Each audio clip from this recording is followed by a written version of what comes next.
Hey, Queen, and welcome to the She Heal to Live the Silent Season Unpacked. This is episode 3, and I'm your girl, Cheryl Mazik, as I'm going over 90 days of me being offline in my healing journey. And so today we're going to talk about what grief looks like in real life, okay? So grief doesn't always look like tears. Sometimes it looks like not returning a phone call, canceling plans, or just feeling numb, okay? So we expect grief to look dramatic all the time, but often, you guys, quiet and sneaky is what grief is.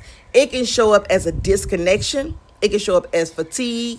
It can show up even angry, right? Have you seen somebody that's just angry all the time? Guess what? It can show up as anger. But you do not have to justify how you process grief. I'm going to tell you guys a really short story about what happened to me in a dramatic way when grief showed up.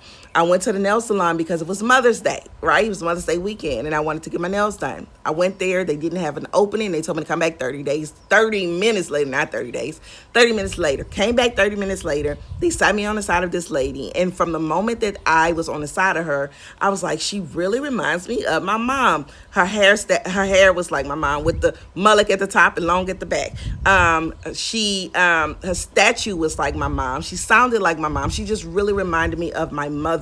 We had great conversation. She was talking about how her daughter transitioned due to cancer. My mom transitioned due to cancer. And so we were just really having great conversation. But as the conversation was ending, because I was finished with my nails, right, I asked her what her name was, and she said Patricia. And when she said Patricia, y'all, that's when the dramatics happened, okay? I started to cry, loudly in the nail salon, and they look at me crazy, like, what's wrong with her? And, I was just telling them that my mom passed, and it was just a very traumatic, it was a trigger, but it was a reminder from God that, she's okay, right? She's okay. She's transitioned. She's okay. And I got you, because I was just asking God to allow me to be able to pour into somebody, because as my mom is no longer here, I do like to be able to serve or give back to another queen, because I don't have my mother to give to. And it gave me the opportunity to bless that lady on that day. But know that sometimes it shows up dramatic. But when it show up, know that grief, when it shows up, it's valid. Don't rush it. Don't suppress it. Give yourself grace.